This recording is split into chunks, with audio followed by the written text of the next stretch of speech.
puzzling and potentially damning tweet from the President of the United States.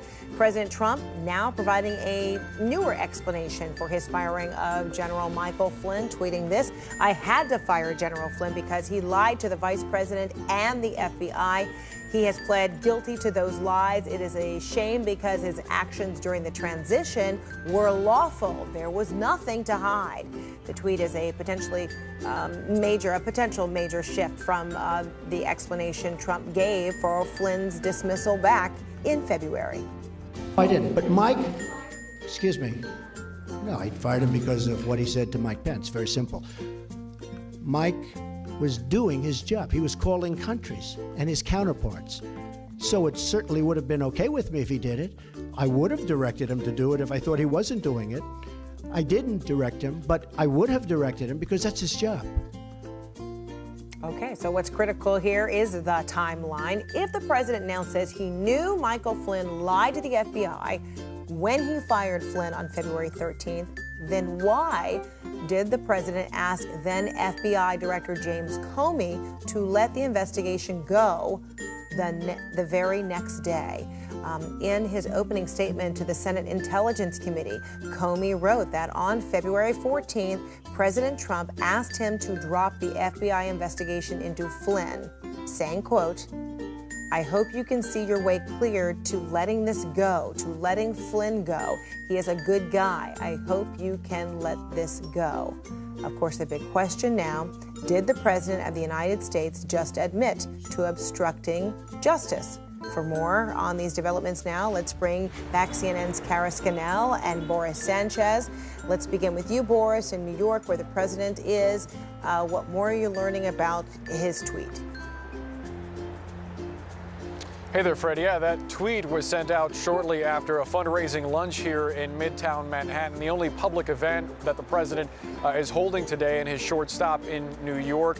He didn't really mention Michael Flynn during his speech, so it was a bit surprising to see that tweet come out shortly after he left this restaurant. He did mention Michael Flynn, as you showed in that clip earlier, when he was departing Washington to New York, saying that there was no collusion between the Trump campaign and Russia. We've heard from White House sources saying that the president is not worried about the fact that the former national security advisor is now cooperating with the special counsel in its investigation.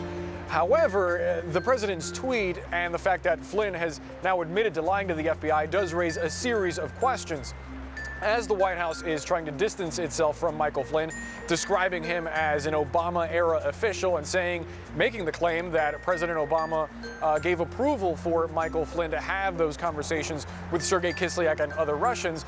There's the other side, where it's been widely reported that President Obama specifically warned Donald Trump, then president-elect, against hiring Michael Flynn as national security advisor, and the fact that shortly after the inauguration, you had the acting Attorney General, Sally Yates, who was ultimately dismissed by President Trump, warning the White House that Michael Flynn could potentially be blackmailed by Russian officials. Beyond all of that is the fact that this politically is a cloud that hangs over the White House. Notice that right now we're not discussing the major legislative achievement that this administration put on the board yesterday in passing tax reform after months of working toward it. This is something that the White House is not happy to address, but it is something that the president will continue having to answer as he goes through the next several weeks, with more and more information coming from that special counsel probe, Fred. All right, let's bring in Kara Scannell now. So, Kara, the president's tweet today contradicting earlier explanations for Flynn's firing? Well, as today the president said that he fired Flynn because he had lied to Vice President Pence and had lied to the FBI.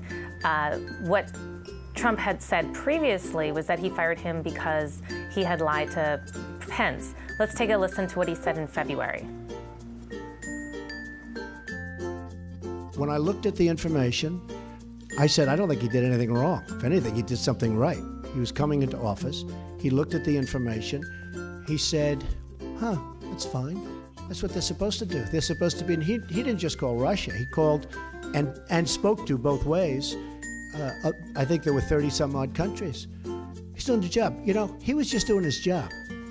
The thing is, he didn't tell our vice president properly, and then he said he didn't remember. So either way, it wasn't very satisfactory to me. One thing that is consistent is that he is distancing himself from Michael Flynn and distancing himself by the conduct involved. He's saying that the only thing Flynn did wrong was lie to the FBI, which he's now pleaded guilty to, but he's not saying there was anything wrong with the underlying conduct, which is interesting because in Flynn's paperwork that was filed in court as part of his guilty plea, he says that he had spoken with Russians and other officials in consultation with transition officials, and specifically at the direction of one senior transition official, which CNN has learned is Jared Kushner, the president's son-in-law.